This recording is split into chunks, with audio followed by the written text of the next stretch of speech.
Hey, how you doing today, man? Blessings to everybody out there. I thank y'all for tuning into my YouTube channel today. Man, we got a great one today, man. I want to let y'all know, man, I got a new YouTube channel right now, Charlie's Vision right now. This is the platform y'all need to go to. They got a lot of great information, man, and a lot of spiritual enlightenment. You dig what I'm saying? Also, the Patreon is up and booming right now. Got a lot of new content. Come over there, support me, man. And don't forget to donate to the channel. It's #Billionaire Charlie. Put in your donations to support the channel, man. Support the livelihood. You dig what I'm saying? Respectfully, so if you support the work, you know what I mean, you love what I do, man, put your donation in. It's #Billionaire Charlie. Everything's gonna be appreciated. You dig what I'm saying? Coming right directly to you, man. I love everybody out there. Thank y'all. Don't forget to hit that like, the subscribe button, turn on your notifications so you can get all this great information and all the content that's coming out right now. And like I said, I really appreciate all the support that I've been getting from everybody. Remember, we also got the clothing brand right in the description box. Come over there and shop with us at the Shopify, man. We got some great t-shirts and great designs. And even if you need something custom made, I mean, get in there, write me in the comment section, and we'll custom make a shirt for you or whatever you need to be done. You know what I mean? We'll put it out in boot coops or whatever you need, 12, 13 shirts, whatever you need, just let us know. And we'll get it all prepped up and put together for you. You know what I'm saying? Get up us an image or whatever you're trying to put together, and we'll make sure you're straight. You know what I'm saying? Like I said, we putting our companies together, man. We working hard right here, entrepreneurship, and we bless people, and we'll keep moving in a positive sense. And I love everybody out there that's doing something positive and that's bettering their life and taking care of their family. And I thank y'all for tuning in to me, man. And I'm very appreciative to all the love y'all been showing and support. You know what I mean? Thank you. You know what I mean? But like I said before, man, Charlie's Vision is the new YouTube channel. Come over there, subscribe to that channel. We're trying to get that to over 1,000 subscribers. And also remember, donate to the Cash App, #Billionaire Charlie. The Patreon is booming right now, and we moving forward. You know what I'm saying? We're gonna start off this year. We're gonna go into the new year in the blessed form. Right now, we're trying to raise money, and with the Cash App, we're trying to get it to 5,000. You know what I'm saying? So put your $5 donation and $10 donation in. We're gonna try to get to 5,000. You know what I mean? Before these 2 months go out. You dig what I'm saying? Put your donations in. We gonna all meet this goal. You dig what I'm saying? Thank y'all, man. I appreciate it. Peace. How old are you? I'm 46. Were you born and raised in Los Angeles? Yes. What part of LA have you spent most of your time? Windsor Hills area. Okay, is that in South Los Angeles? Yes. What do you do for a living? I do multiple jobs. I clean the parking lot. I do inventory, oversee packaging. I run the cell phone shop. I'm on the team. Okay, and when you refer to doing all those things, do you mean you do those things for businesses that were owned and operated by Nipsey, Joseph Ashkadon, or Nipsey Hussle? Yes. Let me show you Grand Jury Exhibit 2. Can you see that exhibit on the monitor? Miss Annelle, oh, Madam Foreperson, if you would raise the monitor for the witness, please. The foreperson, I'm sorry. Miss Annelle, a little bit more. Okay. And is that a photograph of Joseph Ashkadon, also known as Nipsey Hussle? Yes. How long have you known, or how long did you know him before his passing? I met him in 2003. And if you could, how would you describe your relationship with him over the years? Like Just a good friend, like a son, like a dad, you know, just overall, all around friends, a good friend of mine. Okay, I'm sorry. Did you say what year you met him? 2003. Okay, and what was his connection to the area at 3420 Slauson? Let me show people grand jury exhibit number 4, this area. This area, the area that you referred to when you said, I worked in the parking lot, I do inventory. You're talking about this area, correct? Yes, What is this area? a shopping center. It's a shopping center on Slauson and Crenshaw. Okay, and looking at this exhibit, there's a strip mall with certain businesses labeled Master Burger, Tax Insurance, T-Mobile, Fish, Barber. Did the Ashkodom family own and operate that location? Yes, Now, did they own and operate all the businesses there or just some of them? we own both. They operate most of them. 2 businesses pay rent. Master Burger and the tax place pay rent. Miss Arnell, we need to take a break now. I'm sorry to interrupt your testimony, but we'll get you right back on the stand as soon as we can. Okay, before the break, I had asked him Nipsey because that's what you called him, right?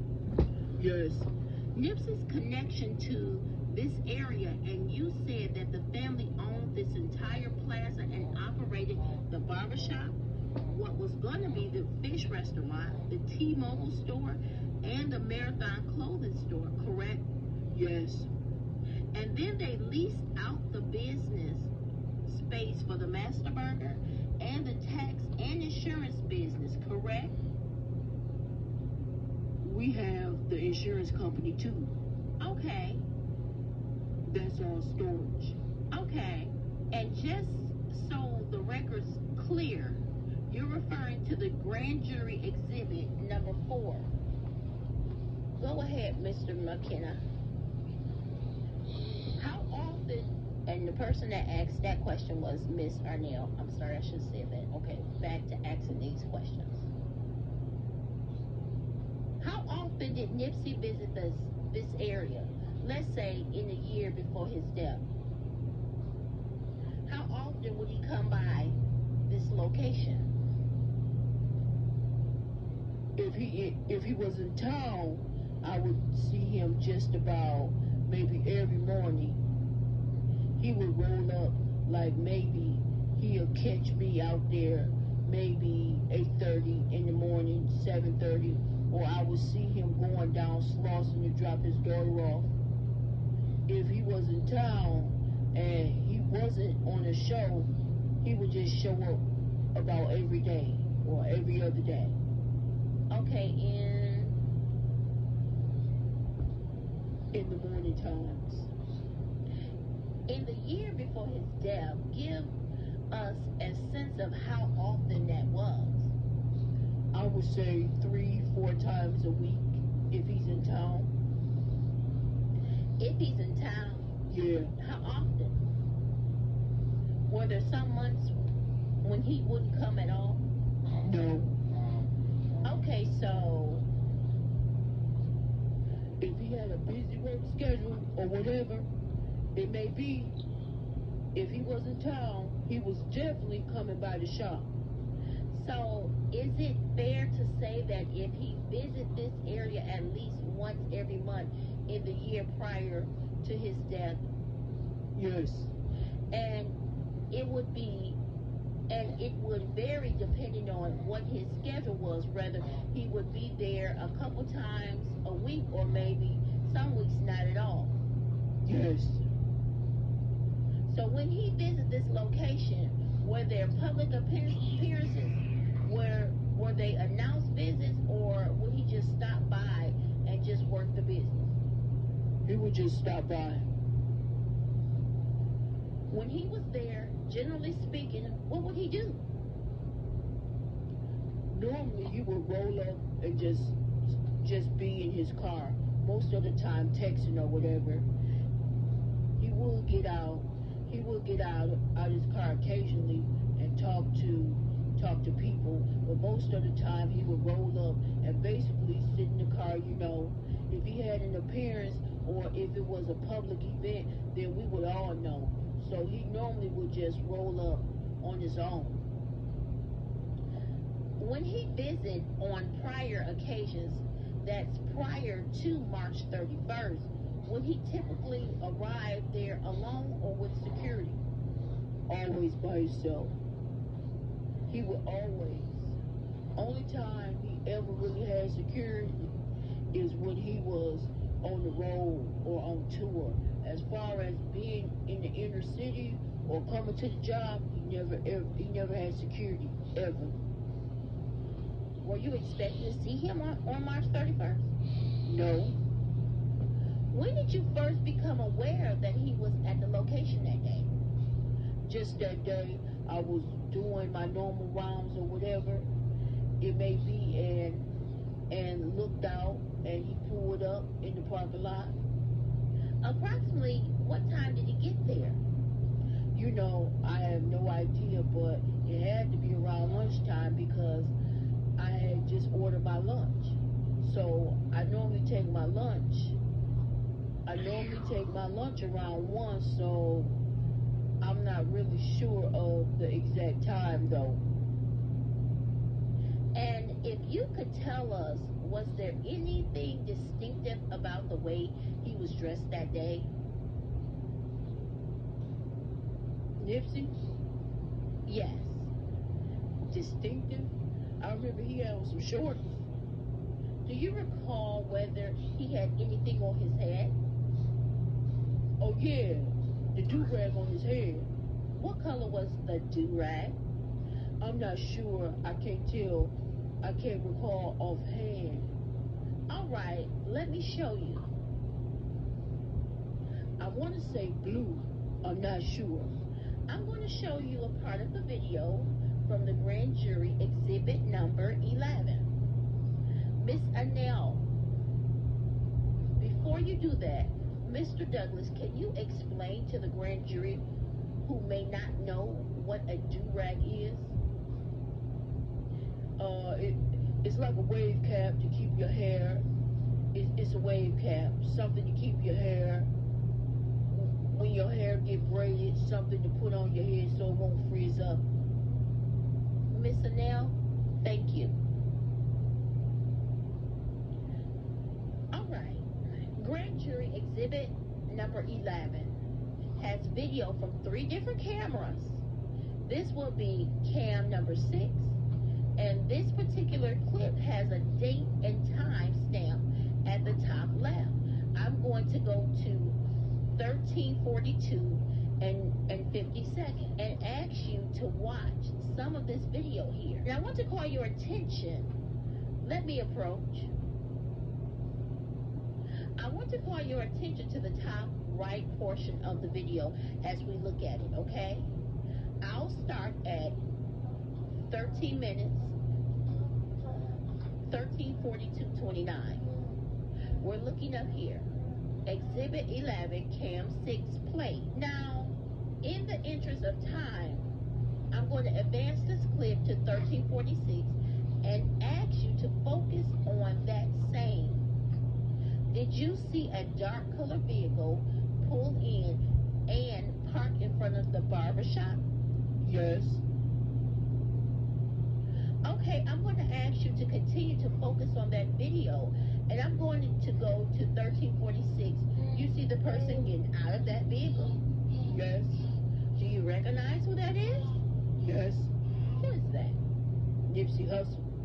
Okay, he's walking across the lot. Do you see him greeting someone? Yes. Do you know who that person is? Ripple. And finally, someone just appeared to walk out of the Marathon store. Do you know who that is? That's me.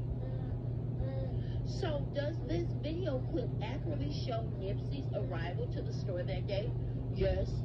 Now I'm letting the video play at this point. It's at 42:37. And while it's playing, it appears that you, Nipsey Hussle, and Rimpo are all talking to each other in the parking lot. Is that correct? Yes. Did you continue to talk to Nipsey and Renpoo for the next, I don't know, 10, 15 minutes or so? Yes. I'm going to pause the video at that point. Miss McKenna, at 13:42:35. And I want to show the grand jury number 3. Do you recognize the person shown here? Yes. Who is that? That's Shitty. Do you know him by a name other than Shitty? No. What did you know him by on that day? Shitty. Did you learn that his true name is Eric Holder after that day? Yes. Did you know him prior to that day? Yes. What did you know about him before that day? I just knew he was from the neighborhood. What does that mean, from the neighborhood? He's one of the neighborhood homies. One of the homies from the hood.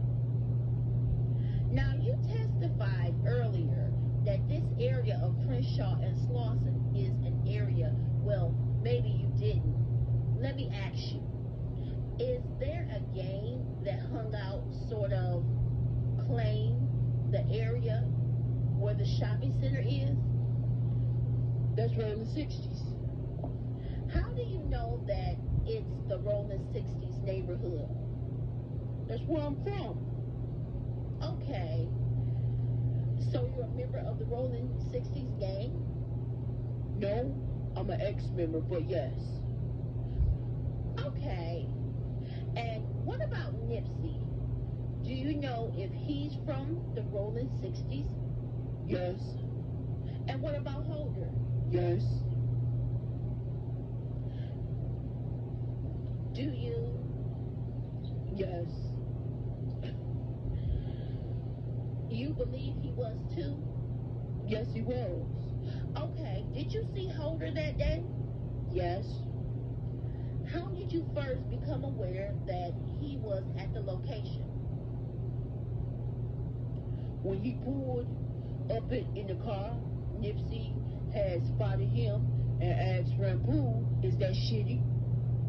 So going back to the grand jury exhibit number 4, you said when he pulled up in the car, first of all, can you describe the car that you saw him arrive in? I just remember, I think it was a white car. I really couldn't remember what kind of make. Maybe a Honda or something. I'm not sure. All I remember is a type of white car. Okay. Did you see that car enter the parking lot from one of the streets? Yes. How did it enter?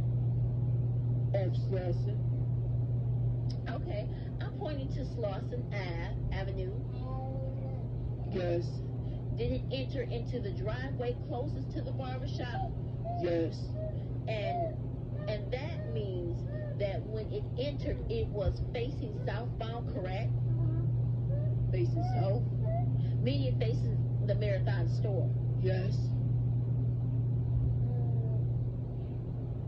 And then what did the car do after it pulled into the lot? Turned in and parked over there by, I guess over there by those red cars over there.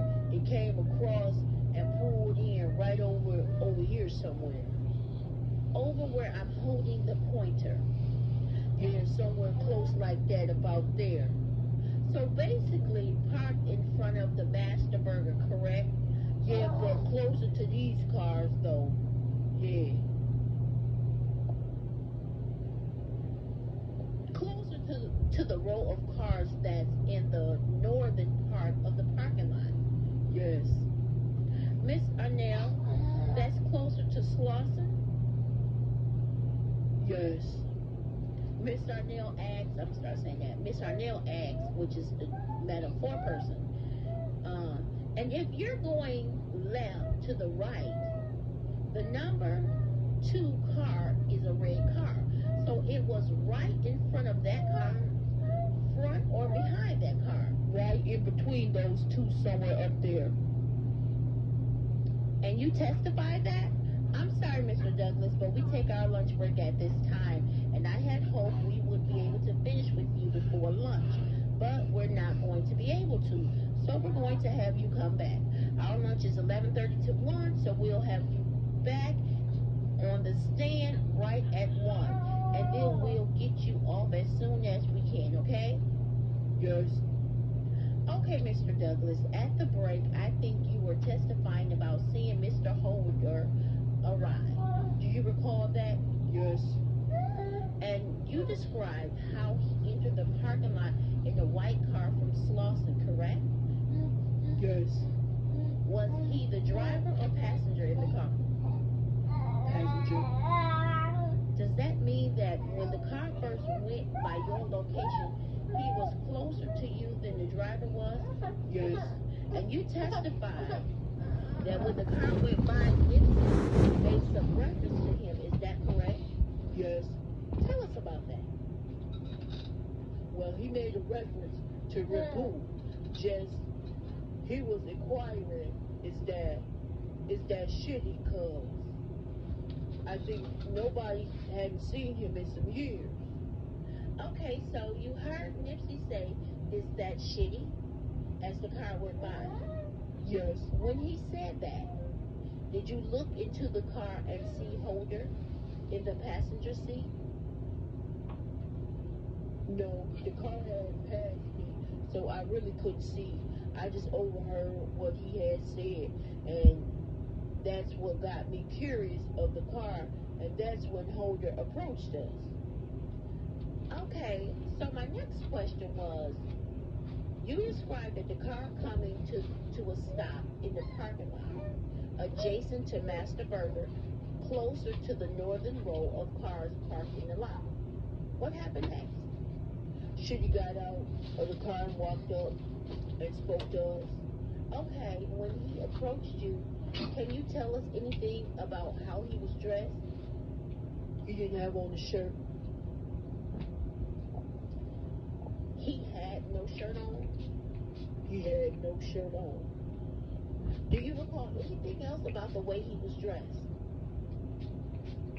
He might have had on some shorts, some jean shorts or something, I'm not sure. Let me show you a grand jury exhibit. This is grand jury exhibit number 8.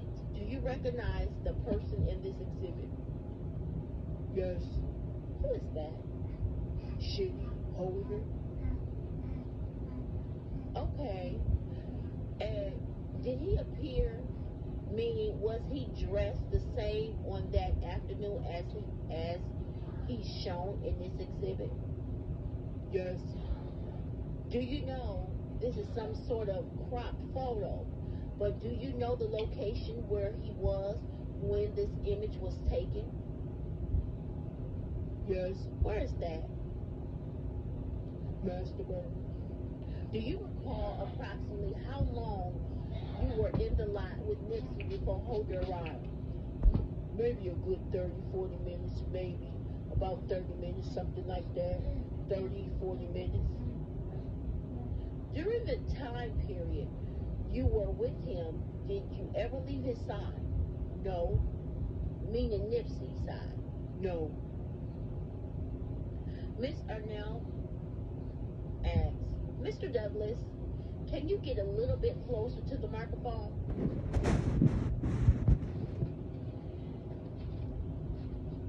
And in that time period, from the time he arrived to the time Holder arrived, can you tell us just generally what was going on?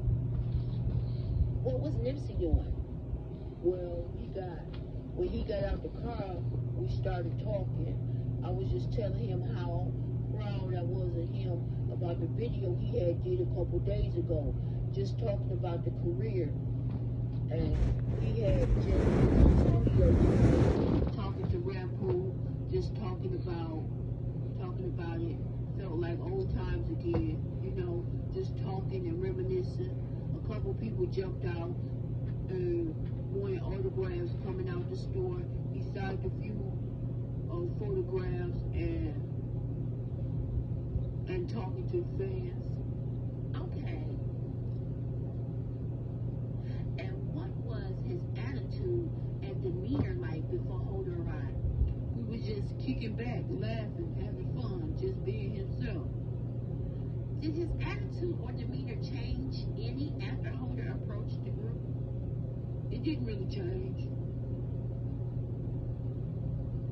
It didn't change, really. He just had a conversation, and like Nipsey was more or less trying to look out for dude. Was trying to help him, like basically warning the dude, like, you know, they got some paperwork on you. I haven't read the paperwork, but you know, you gotta watch your back. Okay, let me stop you there because I want to ask a question to get to that point. Okay. So you testified that after Holder got out the car, did you see the first place he went to after he got out of the car? I think he came straight to us. Then went to Master Burger, if I'm not mistaken. I'm not sure if. I think he came straight to us. I'm not sure. Okay, but at some point he did come to your group, correct? Yes. Tell us what happened as best as you can, including the conversation, if any, that you heard between him and Nipsey after he approached the group. Well, I remember them shaking their hands. I remember Nip like, hey man, what's up? You know, where you been, bro? Like that. And he like, I've been gone. I've been gone. I've been out the way or whatever. And then Nipsey was like, man, you know, they got some paperwork on you, you know. I haven't read it, you know. Like, you my bro, you know. Like you need to maybe take care of that, you know. Let me stop you there. And I hate to interrupt you, but can you explain what paperwork means? Like, he was in jail for snitching, or he had told on somebody or something, you know, like there's rumors going around that he had told on somebody, some particular stuff he may have told on, and Nipsey had told him that he didn't read it. I haven't read any paperwork, I don't know, you know, but you need to address it, or, you know, basically telling the guy you need to be careful, you know, because people got some paperwork on you. Okay, let me stop you there. In gang culture, paperwork is a term that usually refers to police reports or court documents, correct? Yes. So, if a gang member says to another gang member, you better be careful because there's some paperwork that says that you told or snitched, what they're referring to is some police reports or court documents that show that the person was cooperating with the police or maybe told something about gang business or a crime or something like that. Is that correct? Yes. So that we follow up to this point in your testimony, you heard Nipsey telling that to Holder, correct? Yes. And he was telling that to Holder. You might want to address that or take care of that. Yes. What does that mean? Or what did that mean to you? That means, you know, like, say for instance, they had paperwork on me, I'm going to address it. Like, you know, if I know I'm not bad or whatever, I'm going to come let somebody know, like, hold up, or, you know, what's going on, you know, I'm going to clear, I'm going to come clear. If there's some paperwork, I'm going to bring my court papers. I just got out of jail for a case or whatever. I'm going to come to the hood with my paper and say, look, this is what happened on this case. Or maybe clear it up if I know I have done nothing wrong. Why would somebody who's a rolling 60 need to clear up an accusation that there's paperwork that says they're snitching? Well, if they're not snitching, they need to clear it up so that they won't, get hurt or whatever it may be. Okay, because in gang culture, snitching is not a good thing to be known to do, correct? Yes. What are some of the consequences that can flow from somebody snitching? Everything from getting beat up to getting killed. Did Nipsey ever say specifically what Holder supposedly snitched about? No. Did he ever mention any names? No. Any cases? No. Any circumstances that could describe in terms of what the snitching was about? No. Okay, now that we've cleared that, please continue with what you heard from the point where you left off. So when he told him, basically that he was kind of looking out for him, telling him to address the paperwork. And then Shitty got to saying, oh yeah, motherfuckers be hating on me. They be hating on me, And then it was like, so y'all know what I'm talking about. And he was like, no, people be hating on me. Then he looked and asked us, have we heard his new rap? Have we heard his new song? He said, yeah, I've been in the studio. I did my new song. Who said that? Shit. He asked us, have we heard it? And we were like, nah, we haven't heard the song, or whatever. And I think at that time, we might have shook our hands again. And I think he might have peeled off to go to the car, talk to the girl or something. Then he went back to Pastor Burger. Okay. What was the conversation that you witnessed in that time period? Mainly a conversation between Holder and Nipsey. Yes. Were you chiming in at all with anything? I chimed in a couple times, and when he started to mention the songs, and I looked at him, he just looked kind of weird. Like I don't know, maybe he was high or whatever. It may be. Basically, I had told Nip at one point, come on, let's go in. Let's, what I mean? Like, I don't know, just check in. In that parking lot, we don't hang out too much like that. So, Nip is there, we hang out for a little bit. It's time to get inside. So I had, we had been out there too long already. And basically, I told him, come on, let's go in. And I think at that time, he had started to sign somebody's autograph, but that's a little bit later. Was there anything about Holder that made you feel like you wanted to get Nipsey away from him? I mean, it was a straight snake move. Something in my gut. I felt something in my gut, and I asked myself, like, at that split second, I asked myself, why do you feel this way? Just his presence made me I had an uneasy feeling about him. His demeanor and the stuff he was saying. It was like, it was no hint of animosity. There was no hint of anything. Like I said, it was a straight snake move. Had they had any type of words, I would have escorted him out. Had they just had, any type of, it was just a straight snake move. I never in a million years would I have thought he would have came back and done that, judging by the conversation. I understand somebody's arguing and somebody leaves out and you can kind of expect that, but there was no argument. There was never no argument. It was never, like I said, Nipsey was basically looking out for him, telling him that, I haven't read it. I don't know if it's true or not, but you need to address it. That's what Nip was doing.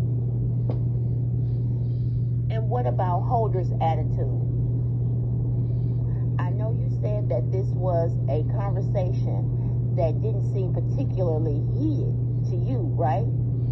Yeah. They were both speaking in a normal tone of voice? Yeah. Do you feel anybody was disrespecting the other person? Not at all, not at all. Had any disrespect went down, I would have escorted him off the parking lot. Okay, let me show you an exhibit. This is Grand Jury Exhibit number 9. Okay? Do you recognize what's shown in this exhibit? Yeah. Okay, let me ask you some questions specifically. Now this is an exhibit that shows the parking lot in front of the Marathon store, correct? Yes. Do you see this white car here off to the side of the exhibit? Yes.